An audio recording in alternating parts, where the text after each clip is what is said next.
him when I saw him in solo queue or I saw him playing the Challenger Series. I didn't think too much of him, but he's definitely been proving his worth on stage. I think he's definitely growing because of the infrastructure that TSM has. So I'm happy that a Challenger player like that gets an opportunity like that. It's really cool to see.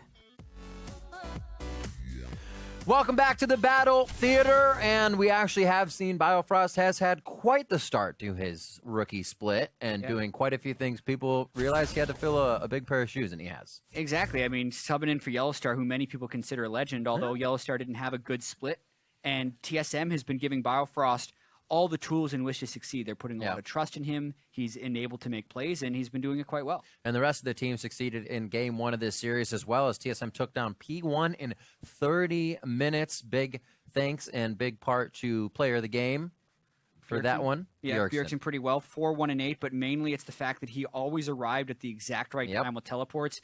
Kept Doublelift alive in a couple of situations, although I think Doublelift also played exceptionally well. Yes. Yet another Lucian game. And that's the thing for TSM, even though that game wasn't necessarily super clean. Their damage-dealing core, Bjergsen and Doublelift, had very good gold distribution throughout it. And Hanser had a bit of a tough game, and he didn't really do anything to help himself, but I guess he hung in there.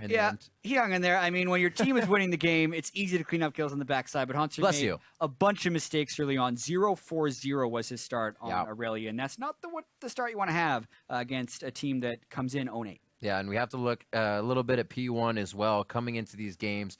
Always a bit hesitant once they start to fall behind, trying to Baron, kind of some multiple backs that they canceled, not really sure what they wanted to do at times. Exactly, because they had one plan, and it was kill Hanser. And then when that worked, they just we will do that again. Yeah. And then that worked, and they said, we will do that again. But then when they continued to do that, the rest of the game started falling apart. They had some really seemingly indecisive map rotations, because the one big decisive play they did make when they double TP'd into the bottom side of the map ended up backfiring pretty horribly. So it's just a continuation of the struggles that happen as an 0-8 team. Yeah. Glimpses of things that work, but they're not able to put it all together into a cohesive game. And it seems like a lot of these are planned. When we remember they made Hanser blow his teleport first in the top lane, and then we saw the triple kill for Bjergsen in the bot lane. That idea was that Hanser wouldn't be there. But in the engagement of that play, in making that play happen, I don't think they also flipped the coin that said Bjergsen can teleport down, and that play can happen. So while they're playing the cards, they're not looking at the variables that can also happen, it seems. And the one encouraging thing for Phoenix1 is it's not like this team is coming in and they have no plan. It's not like they're just sitting in lanes, letting every lane lose, not making any plays, and then just losing the game at 10,000 gold. They are trying proactive things, and they are able to stay relatively competitive. But enough about that. We're into picks and bans for Game 2. Let's see what we get as Phoenix1 takes up on the red side now. TSM will make the blue side home for game number 2 here, and we'll see if P1 can put themselves back on the list with a win.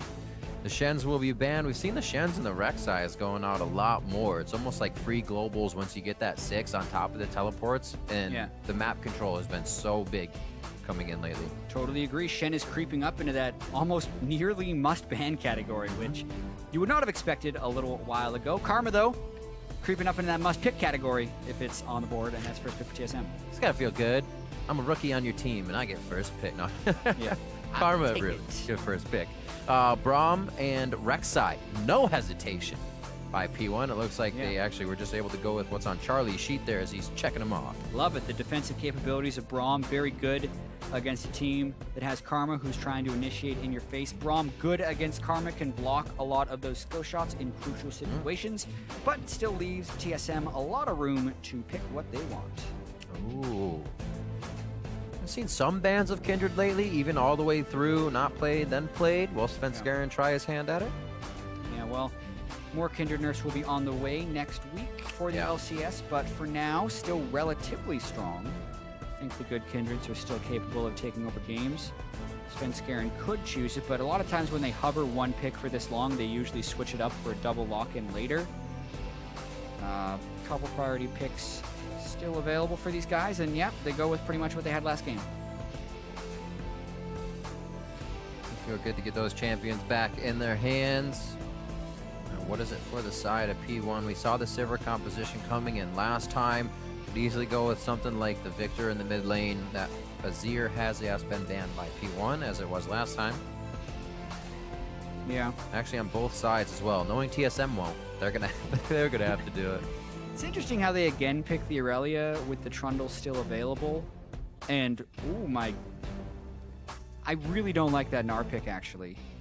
So Gnar has been seeing a pretty big resurgence, especially in the European LCS. Right. But if I remember correctly, Aurelia is one of the counter picks to Gnar, because when you're in mini Gnar, the Aurelia can basically close distance on you very easily, crush you down, and when you're in big Gnar, Aurelia is elusive enough to stay away. Yep. So having the opportunity to pick Trundle and win that lane matchup, I almost feel like Zig is picking himself into a losing matchup just so he can have the team fight potential.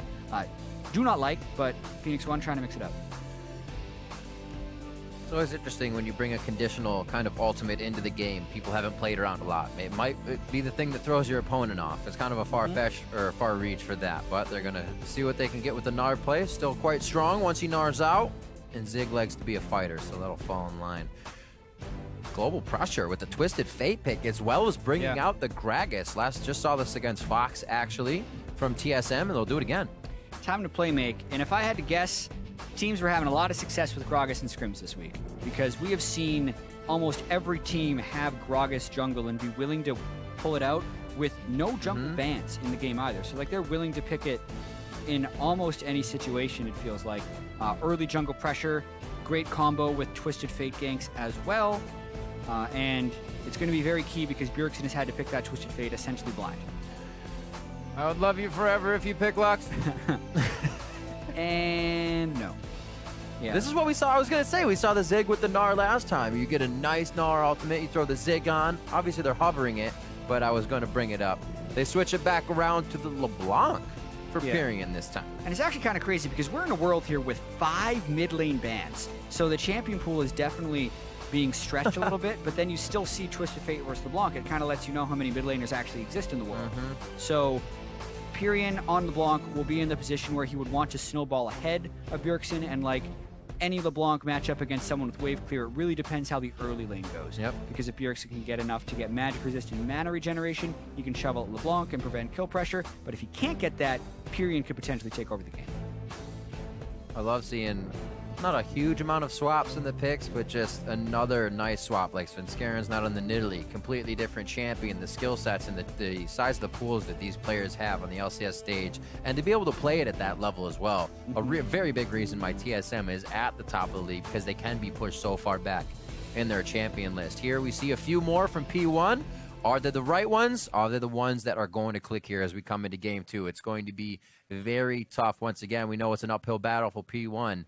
And TSM is only going to make it harder still coming into game 2. Yeah, looking at these team compositions as well, like one thing is, even though TSM has a lot of versatility, they've gone with the blind pick Aurelia and the technically blind pick Twisted Fate and the blind pick Lucian. Like they're basically, they take these champions, they say, we're going to win with this composition, and they think they're universally strong enough that they're going to be able to work against whatever Phoenix1 pulls out against them.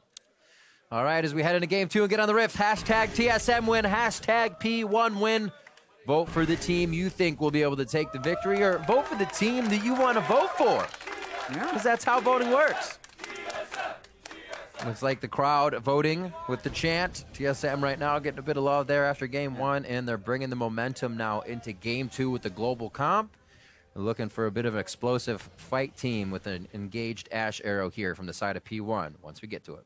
Yeah, we'll see if Mash can make some plays with the Ash Arrow. He hasn't had the most success in playmaking. I think Aurelia is also Aurelia and Twisted Fate are actually both very good against Ash. But this is Phoenix1. They have seen TSM, and they can sneak up on him. Okay, so it's on to Bjergsen. They're going to turn back on to Gate. He's forced to flash. The Ignite's burning on him, so some summoners being blown on both sides. The Vision War being won by P1 at first, and they have a bit more poke there. So even though Phoenix1 did have the element of surprise, TSM has stronger level 1s. Like the Karma level 1 is insane. The Gragas and Twisted Fate level 1s can be extremely strong. And if you look at the actual summoner trade, it's totally even. Gate used 2 and TSM used 2. So I would have actually liked to see a little bit more patience from Phoenix1 right there. Wait until the deep wards have been placed, then maybe follow in or wait until someone places a ward and walks back to catch a single person out. Because if they go for a catch in a straight up 5v5, like, they're going to reveal themselves so quickly the TSM is just going to be able to shoot back. Yeah. And that's exactly what happens, so no kills are granted. You got to consider your opponent is ready for that to happen as well. So it's not like we have the upper hand. You might, but only for that half second. It almost cost them. Still 0 kills here, but we see P1 trying to get their foot in the door very early here and see what they can do to Team SoloMid. And right now it's going to be another lane swap. Oh, Sansa going to get the 3 CS before he can run back. Quick, quick, quick. One more. No, he gets the experience for it. He has bad memories from the last game where he overly blade surged onto a minion and cost him his life. He takes some harass. See, that's where I would have went for it, and then I'd be the dead guy. Yeah. Be like, nah, it's one more. You get one more. Yeah, I can do one more blade surge, no problem. And then blade surge pushes you a little bit too close. You get hit by the Braum Q. Ash will stun you. Then it's not fun. Surprised that Hanser is still sticking around, actually. Very greedy play, but he was able to pick up enough experience to hit level 2 because Gate had gone down to harass Svenskeren, so he was not zoning Hanser out of the brush. That gives him basically a full level over Zig because he was able to leech enough from that first wave. Nicely done. Covering the backside as well with the team to make sure to get any of those minions that die along the way. And we'll once again have the trade swap for lanes. That's the distortion forward with the chain. The card onto a Nori does not allow his pop-up to go any further. Bjergsen gets himself a save. Yeah, Anori didn't get the flash on Burrow knockup. I think if he did, he would have been able to kill Bjergsen, but Bjergsen doesn't want to give up this wave. Massive wave crashing into his turret, appearance style flash. He would need Svenskeren to be there to help him. I feel like he's kind of in danger of getting dove if he sticks around that mid lane. So completely solo gold for Hanser this time. That was traded between all 3 of TSM members. Oh, even oh, you guys are both low. I'm trying to play a game of trickery here, but they decide against it. And this is actually a take it with a wheel. It's either encouraging or discouraging pattern for Phoenix1. That's another one of those plays that has great theory behind it. Massive wave going to crash in, chance at a kill, but they mis-execute. And here they're actually in a little bit of trouble. Who's going to get it? Oh, no. Powerfrost got it. Just in between those super slow auto attacks.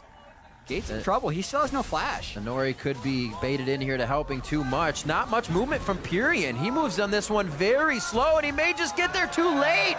First blood over to double lifting crew. That play was poor theory, poor execution as well. I mean, that's straight up discouraging. But to speak to the mid lane play as well as the double TP play they made back in game 1, it's something that if executed properly would be great because the minion wave was crashing up against Bjergsen and it would have allowed LeBlanc to snowball the lane. I think if they pull it off properly, they get a kill. But now things seem to be spiraling out of control a little bit. Ooh.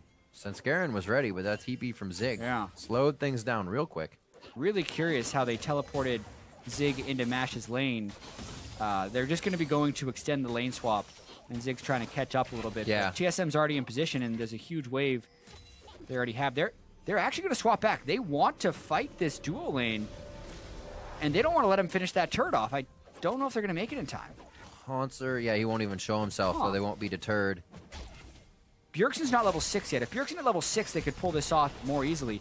Zig, Gate, and Mash are all very low level. And it looks like the turret will actually live long enough to allow TSM to match this lane. And since Double have picked up first blood, he's got a ton of longswords at this point. Pilefrost is like, peace, solo shield. Yeah. He is saving his matcha, though, so maybe it's for when this engagement comes up. So the solo shield is actually the smart idea if they were to engage here. They get back in time. That was well played. I thought it was going down as well. They've seen it happen multiple times. They knew they had the walk. Yeah, and really, I think they're just trying to abuse this power spike that Double is going to have over Mash with a double longsword advantage. So it actually pushes Mash to then recall again, run all the way to the top lane. And since the wave has already bounced off the turret, Mash isn't going to be able to freeze that wave, and it's going to push all the way into the second tier of TSM. That's so big. Yeah, this is actually a really big strategic play as far as minion waves go, and TSM, I think, is one out. Mass, like you said, has such a big wave on his side pushing those. Hanser's going to meet him very soon, so he doesn't have much to even clean up there. He's down at least 13 CS in that. And we saw Zig just trying to clean up, trying to suck up some resources, and he'll have his ultimate blown. so they won't be able to use that here. So TSM just kind of relieving pressure all over the map with their aggression. And the timing of this wave means TSM's actually going to get an interior turret as well. Or maybe more. They're going really hard to zone Zig off that minion wave. Smart play by TSM. Now the question will be, can Bjergsen prevent the same thing from happening on the other side? I think he can with the threat of Twisted Fate ult. We're getting a lot of damage on that turret. So crazy to see how well the outer positions of TSM play, as well as Svenskeren now coming in. Definitely made some big moves, being able to play so cleanly without Bjergsen in the mid lane, doing too much until the mid game. Then he comes out, triple kills everywhere, and since everybody's winning, you can all just fall in line and start getting the kills. Yeah, and look at this side. Haunter able to farm at the turret, whereas Zig was pushed off. This is a massive win for TSM. This is more the type of thing they would want to have started game 1 out with. Yeah. Much cleaner macro game here. And yeah, to kind of double up on your Bjergsen point, in past splits for TSM, especially, you know, before they decided to do like a total roster overhaul, Bjergsen was in this position where he kind of felt like he had to carry every game, and TSM was very much about like, we need to break out of this style where we're just totally supporting mid lane. And this is maybe one of Bjergsen's best split, honestly, because he's able to show that he can play so many different styles. Yeah. He's been able to play the supportive mid laners, the roaming mid laners, and the carry mid laners all together. And he has less of a burden on himself, so he's actually become much more efficient in his play. Like, he doesn't need all the resources, he doesn't need all the minions, but he's still able to make the right play the majority of the time. Because of that, it feels like, you know, his KDA is up, the number of mistakes he's making is down, and he's still making very effective plays across the map. So I think it's been a great split for Bjergsen. Yeah. Controlling it and just giving a platform for everyone else to look very good as well. And we haven't even really seen these guys reach too deep into the champion pools. They've run these comps that aren't the double APs that people get stuck to. Wait a minute.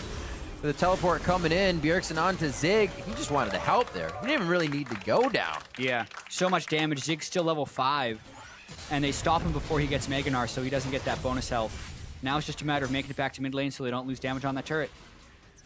Svenskeren may be able to get there. They're definitely going to sideswipe P1 if they don't start heading up right now. They're going to have that speed up. No, Mantra's down for Biofrost. Single shield for Bjergsen. They're going to give the damage dealer that DPS the cover. Culling comes out, forces the blast on gate. Not wild enough from the card. So Flare not going to connect either, as Mantra just came up for Biofrost once again. But you look at what they burned. They burned the heal on Mash, the flash on gate. Now they have a push prepped in the mid lane, plus teleport still available on Haunter if they get a fight. This is all from basically playing retake on mid. They gave up the pressure and said, all right, let's take it back. P1 feels like they have an advantage, and they fall away losing summoner spells. Team SoloMid running rampant right now, and they're going to start taking away the blue buff. Cloud Drake will be next on the menu. Looks like they'll be for dessert after. Trying to get this stealing onto blue buff. Ooh. Smites it away. Easy does it. Now the fear would be, can Haunter stay alive? This has been what didn't work out for them last game, is they weren't able to keep him safe, but that was against Trundle Elise. Gnar Rek'Sai isn't as strong of a ganking force, and Haunter isn't as starved on experience this game, so looks like he's going to be mostly fine. Bjergsen just has to make sure he's dodging those chains, because really that's the tilter in this matchup. If the chains land, the Blanc's Burst really goes up, because it's proccing the Sigil of Malice more frequently. But as long as he can sidestep with that cloak and the potions, he's going to be able to keep wave clearing. Still Haunter. You can see how comfortable he feels. He's got to be sitting on quite a bit of gold. Level 7, 53 CS. No. That's about 1,700. That's not going to hurt.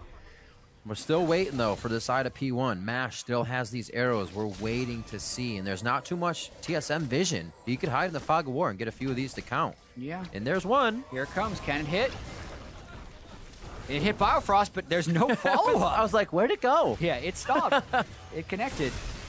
Uh-oh. Gate has no flash Oh, anymore. they were prepping the arrow to work, putting themselves into position, but really, they were only falling into TSM's trap, who was already on the bottom side of the river, ready to take out P1 as they rotated over. Mid-turret looking to be the next thing.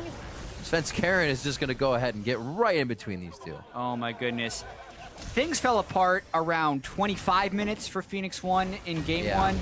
Things are falling apart now in Game 2. They are losing pressure all over the map. It's just a lack of respect right there from Svenskeren. Yeah, that was a little much. They didn't even get the turret on it. They're just using the skills because they can. Actually feeling safe about it. They may be caught off guard by P1, but they're using quite a bit. A little sloppy. Pyrian just used his distort to get in. There's no way to come in now. The team may be up the river without a paddle. There goes Hinori. There goes Pyrian. They are completely disjointed on this. TSM basically daring Phoenix1 to try and initiate on them, but none of Phoenix1's flashes are efficient. That's the second flash on Burrow that Inori was unable to land. A lot of that was because Bjergsen and Doublelift were very quick in trying to flash away from it, but that caused Inori coming over the wall. Yeah. It means two more kills. TSM, it's now a 5,000 gold lead 11 minutes in. Are you kidding? That's a huge 6,000 plus a Drake. Yeah, plus the Drake getting clocked in.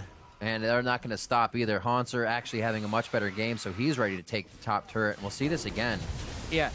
Bjergsen and Doublelift both had 1,700 gold in their pocket during this fight as well, so unspent gold. But look at that instant double flash, predicting Inori's flash on Burrow. They crush Pyrian and Inori as they're both right there. One kill each. Let's share the love.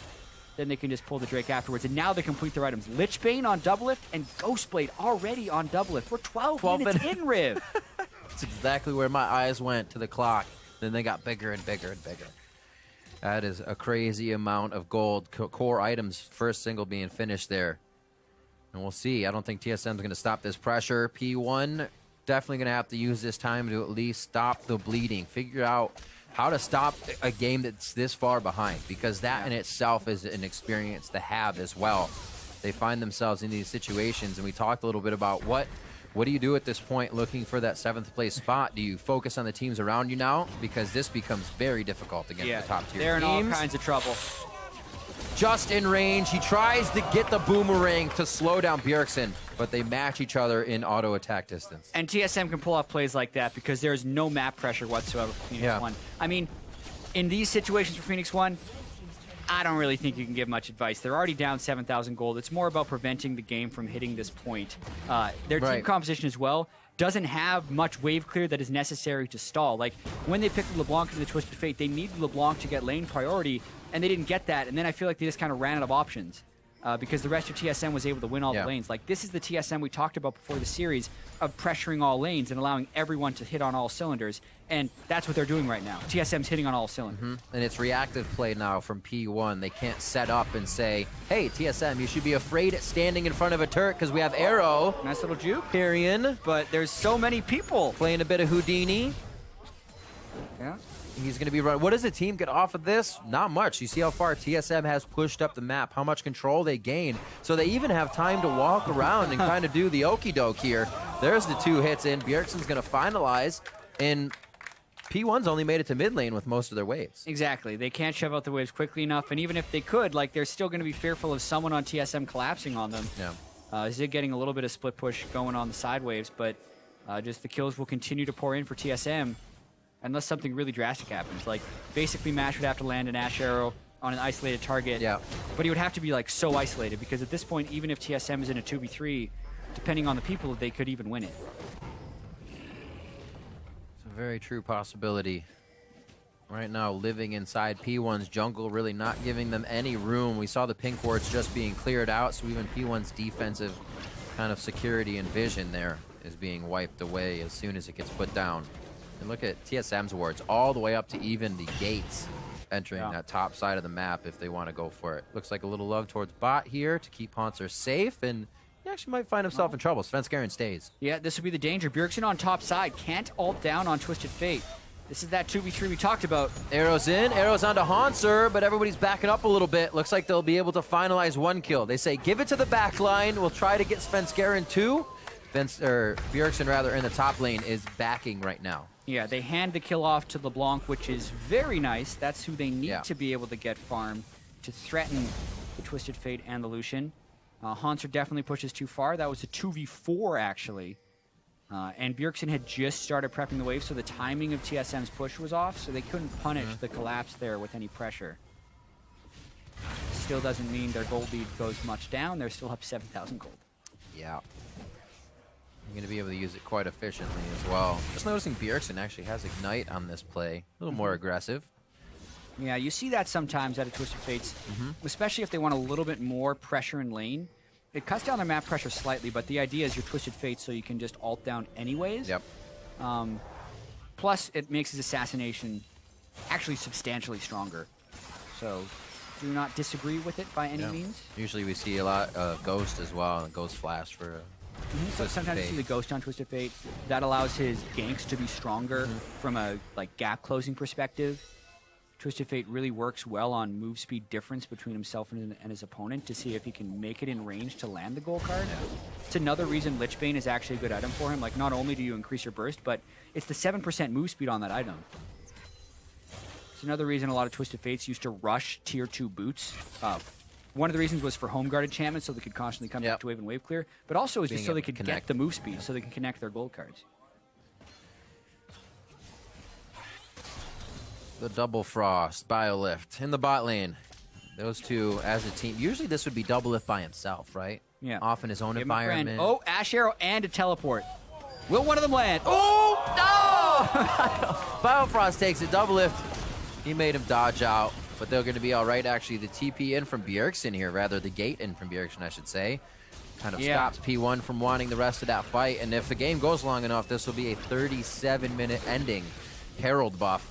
Looks like it'll be going over to Haunter. So the Void for Haunter makes him even stronger against Gnar. Bifrost didn't have flash to avoid that arrow, but I feel like he could have juked it. He had plenty of advance notice when Doublelift was able to dash away. Either way, Doublelift kept him safe with his zoning culling. Bjergsen kept him safe with the Twisted Fate ultimate. Power continues for TSM. All right, I like the arrow and cage, but it almost needs to be first, right? People were alerted of that. Traveled down the lane. It was already the team rushing down Doublelift and Biofrost. Bjergsen was ready. This is the kind of position they need an arrow from, right? Never mind. Yeah. It's not where it happened. The sweep from Biofrost. Very key right there. Oh, where's... I thought he was going to get bopped. Yeah, he was trying to avoid the body slam, but I mean, they still have to run. Bjergsen on the front line, looking like he wants to start this one. Haunter giving some trouble to Zig in the top as his ultimate wears off for the Gnar. Or I should say his passive. And it's going to be the Ocean. We have second Dragon of the game. And a Cloud into Ocean. Now they can sustain a little bit more on the side of TSM. Keep themselves on the map, continuing this crazy pressure. Yeah. No need to rush either. Like, they've had that 6,000 gold at 12 minutes. Now it's only 7,000 gold at 18 minutes. But, like, there's only so far you can push into the map safely this early into the game. Yeah. You do need your items to actually complete a little bit before you make your big play. And I think that's actually coming fairly shortly for TSM. Now that they picked up another Drake, they've completed the Abyssal Scepter onto Bjergsen. And I think they're going to continue to try and push the tempo and make plays. Oh, will he go for a Nori? I think he's going to try and wait for the steal. Was that worth the ultimate, Haunter? It's actually a pretty low cooldown. So I'd say worth. It is. 20% cooldown reduction on Trinity Force now. Yeah. So he's got it back up in 45 seconds. There you go. Totally fine. Ain't a thing. That was worth just for the insult to Inori, being like, I care so little about my ultimate that I will use it just to deny you this 80 gold right now. Technically, it's a 160 gold swing, so if we're talking about expected value, like, that's great. That's great value add. For 45 seconds. Take it or leave it. And he takes it. It's like, oh, Zig comes up. He actually comes up back with that frozen mallet, not helping in this fight too much. It would have been great to be in the 1v1. Bjergsen on the right side of the Raptor pit. Svenskeren flying through with the flash body slam. They're able to pick up a few more kills. And that's going to leave 3 down for P1 as it looks like the second tier mid is going to find the same result. Yeah, and that's the turn for TSM. Everyone able to flash aggressively because they have such a massive lead. They killed 3 critical people on Phoenix1 and Nori's, just trying to stop the minion wave from taking the bottom inhibitor, so it's harder for TSM to cycle over to that one. But they're going to get this mid one, no problem. Seems like TSM had a bit of a team talk saying we know there were mistakes. We might have been even too lenient. And now we're going to pressure down as hard as possible. Every time you see an opening, go for it. That's led them now to a 20-minute, 10-1, 10,000K lead. And they're even taking things as they exit in the eyes of their opponent, P1. Nori gets his smite this time on the final kid of a monster, but Wildcard's still chunking them as they run through. That's a nice tag. Double if you're calling on a ward, got to be a little careful. Yep. Time to pick a safer recall location. Haunter on a mission again by himself. He gets so much freedom, but he does it well. In games where he's not, even when he was getting taken out, he really wasn't allowing too much to happen in his lane. This time, absolutely controlling that. And looks like he's going to gather here with the team as they dance with Baron. Absolutely. Twisted Fate Ultimate will be up again, though. Ash Arrow?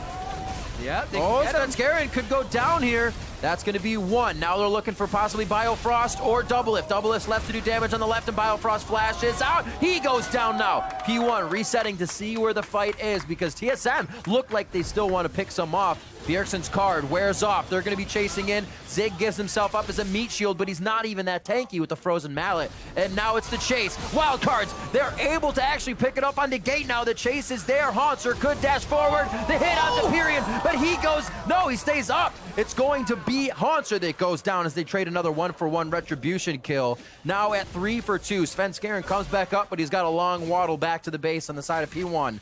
And it looks like TSM's going to give up for now with super minions entering the base. Yeah, still a very nice pick there by Phoenix1 to delay the game. They kill Svenskeren, they switch off to Biofrost, and it makes it so Bjergsen doesn't have a safe teleport location to get into the fight with. Yeah. Now Pyrion gonna look. He's waiting for the gold card to expire. Oh! What? How did he see him? Did he guess? Magic. I want to see that through the eyes of Bjergsen. Like, what did he see on his screen? Because Pyrion thought he was completely safe. Clearly not. Can we get a check on those glasses he's wearing? Can we double check there? Got a wall hack going on. No way in that one. Like, he just somehow knew he was there. There's got to be a logical explanation for this. Oh, man, that was impressive. Yeah, I hear we're working on it. We're going to get to see it, so I'm looking forward to that one. Heck yeah. I want to. It was so sure, too. It's like he even counted his gold card his gold out. card was about to wear off, too. And that's exactly what Pyrion was waiting for. He was like, if his gold card goes down, I can dash in and maybe get a burst down. I don't think the burst would have worked against the Abyssal Scepter. Yeah, he's too big now. 605, 188 to 150 in CS, but that's just to boot. It's really the kills that is making Bjergsen rich right now, and this map pressure his team has really looks like it's going to make the funds go up a lot more before this one is over. 23 minutes in, they look to knock down the second tier in top lane. That's the last one left that P1 has outside their base. And just Svenskeren being a bully, walking around. It actually looks like they're going to try to spread P1 thin here and go back and forth. Cannot hop over the wall. That could be the finalizing kill. Actually ults for it to make sure Pyrion can't get the save. There's the flash body slam as well to connect. Doublelift takes down Pyrion. They're looking to stay in the base for the long haul here. They have enough minions to keep it going. They do not. It's going to be enough minions coming in. Oh, they do actually. Malire coming in from the bot as well. And they should be able to lock this one down just about 6 minutes faster than game 1. TSM come out firing, and P1 cannot find a way to stop it. They're going to be taking down gate on the entry, and they're looking for the Nexus now. It's going to be 24 minutes in, 16-4, as TSM gets some final touches on those fantasy points. Now they're on to the Nexus. TSM staying undefeated in the North American LCS Summer Split. Gonna take a few more seconds. One last hit, 50 gold over to Haunter, and that'll be the game. TSM take down P1. Yeah, much more decisive in this game too. And this win means that TSM has now beat every team in the North American LCS and is still undefeated. So very impressive first start for TSM. The best start in TSM history at 9-0. And now they have a legitimate chance, and they're starting to think about maybe making a run for that perfect split. Immortals was 17-1 last split. They're 9-0, having beaten everyone. There have been some close ones, like against Immortals, but they're definitely in the conversation right now. Looking so good in these best of threes. It really shows when a team has an advantage in a best of three over a long period of time. When they take those small advantages, the gap grows much faster than you would see in a best of one. And they kind of just keep mounting on themselves when those disadvantages, I should say, start happening to the opposing team.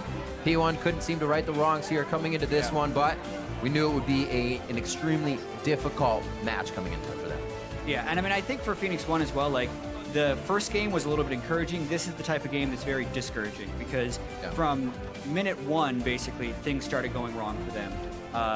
And I guess you could take it from like the 25-minute point until the end of the second game. It was all TSM. They completely continued to execute. They got better and better, and they made some spectacular plays. I think what we saw from P1 is just a little bit of discouragement once they get into the game. They brought the Sivir comp. They tried to use the Sivir comp. Second game, I think it just got in their mental, and they couldn't actually do the Ashe comp. We saw maybe 2 or 3 arrows getting fired off When you're behind, that's almost your best bet to engage. Even when you're ahead, that's your best bet to engage when you have Ashe. And we didn't see too many of that even. No, they're too far behind. And actually here we have a replay of the thing we requested about Bjergsen and his view on the gold card play. They saw him dash. They saw the beginning of the dash into the brush. Wow. So he's like, you know what? He's still in here. Wait, go. There was logic behind that. He didn't just guess. Man, that's the importance of sometimes just keeping lingering wards on the map. Pyrian thought he was being very sneaky, but Bjergsen not as godlike as we expected. He saw him go in there. It was okay. It was just an okay play. Yeah, man. And like just to continue, like 7-0-9 for Bjergsen, 7-0-10 for Doublelift.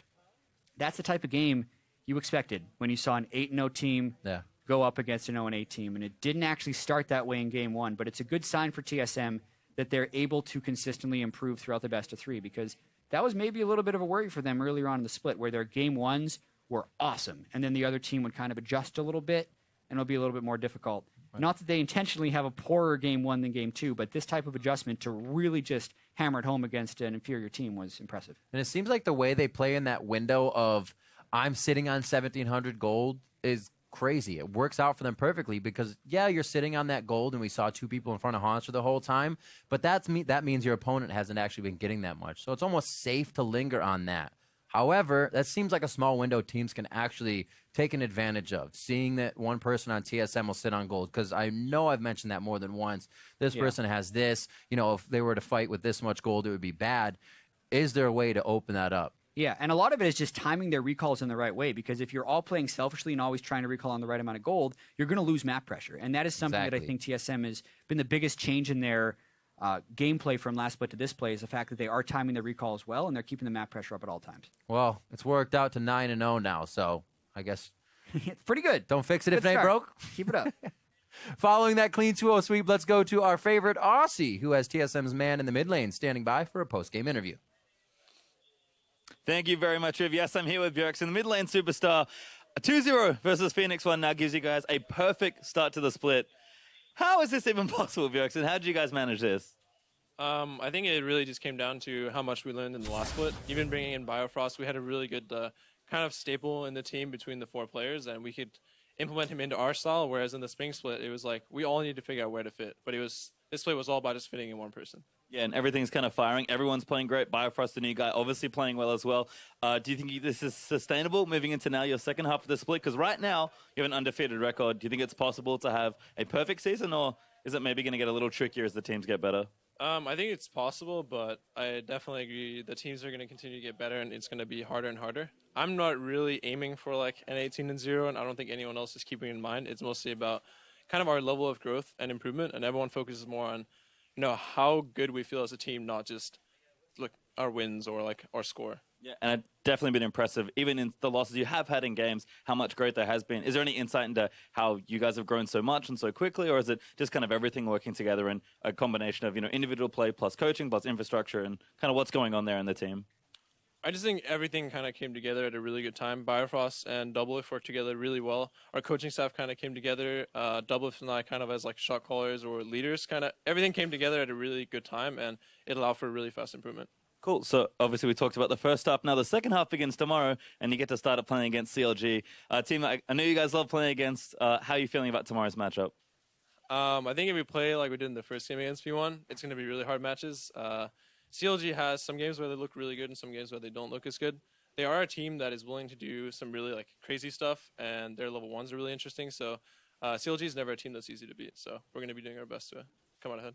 And then you mentioned, obviously, you and Doublelift have kind of been sharing a lot of the shot calling and the leadership. On the other side for CLG, you look at Afro, a player that Doublelift has played with quite a bit and who's a huge presence and voice on that team. What are your thoughts on Afro as kind of a leader and a captain of that team? I obviously don't know too much about his leadership skills because I've never played with him, but Afro has just been a consistent, like, possibly best support in NA for a really long time. So it's a player that I respect a lot. He's super good. Awesome. And then thinking, again, it's kind of a way off now, but if TSM had to pick a goal now, kind of moving towards the back end of this season, what would it be if you could pick? Our goal? I mean, our expectation is to win the split, and that's what I want to do. That's what I'm here for. Well, best of luck. You've got a pretty good start so far. Thank you so much, Bergs, for joining me, but we're going to toss it back to the analyst desk. Thank you very much. Pastry time. TSM just putting on an absolute clinic here against Phoenix1. The total game time between both of their games in this series, 54 minutes and 49 seconds. So they managed to play 2 games of League of Legends in under an hour. That is just insane. They saw how tired, you guys are probably after last night. They're trying to get you home earlier. Like, here we go. Thank you very much. They're being very kind to us. Actually, both streams over on NALCS1, CLG also took down Energy in just 2 games in a similar amount of total game time. But for now, we're going to focus in on this TSM series and how they close out their first round robin undefeated as a squad. Best start to the split for TSM that they've ever had.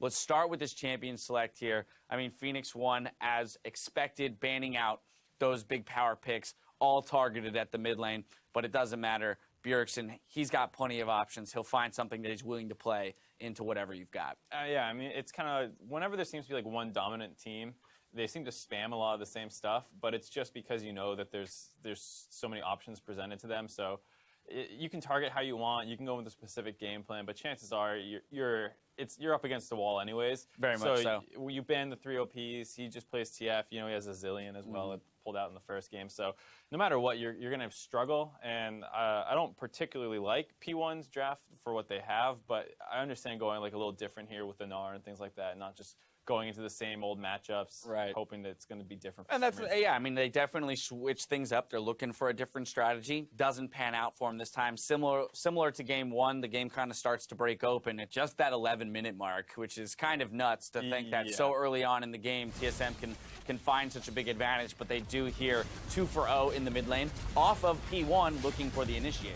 Right, and it's kind of thing I think where teams just get frustrated playing TSM because they play the side wave so well. Prior to this, Zig had gotten picked off a couple times, which lets TSM group mid, and it looks like they might be a little greedy trying to finish off that turret, but Inori is just too far in front of the rest of his team. You see the LeBlanc getting in there a little late, not quite after the knock-up, and so not the worst idea of a play to go for, trying to punish TSM greeting for that turret, but it was just not executed very well, which I think was the problem. What we saw was like, P1 had the right idea a lot of the times. We saw it in game 1 as well, but just when it came down to like actually playing that situation, it just didn't go right. Player of the game going to go to double lift on this one, 7-0-10 on that Lucian. Obviously, in such a quick game and with as many kills as TSM was able to pick up, all the players are going to look good. Double lift, getting that first blood onto gate very early in the game, utilizing that advantage, pushing it forward, playing a near flawless, possibly flawless game on Lucian. Yeah, definitely scary to play against the LeBlanc too. I think there were a couple times that we saw people looking to try and pick him off, and he was able to just live kind of like in that last, highlight, getting out away from Inori, being able to turn it back and get the kills. So really good stats all around for him from the series. Yeah, absolutely. I mean, he has been a stellar performer for TSM. The split, still playing a ton of Lucian, right? We've seen him branch out a couple times, Ashe and Sivir, but still very happy to play that champion if you're going to give it to him. That's going to do it for our TSM Phoenix1 series over on NALCS 2. When the NALCS returns, Liquid and Envy will be on stage for a match that you will not want to miss. We'll be right back. Okay, so we're coming back to Wait, I thought you were some weeb because you had a weeb name. Dog. Come on, dude. You got family like this. Inori could be baited in here to helping too much. Not much movement from Purian. He moves on this one very slow, and he may just get there too late. They were prepping the arrow to work, putting themselves into position, but really, they were only falling into TSM's trap. She's gonna go here, and then I'll kill her. Nice. Thanks, Peter. Despite too much, it would have been great to be in the 1v1. Bjergsen on the right side of the Raptor pit. Svenskeren flying through with the flash body slam. Come on, way. Wait, no RCP. RCP. Going? You're at TSM staying undefeated in the North American LCS summer split.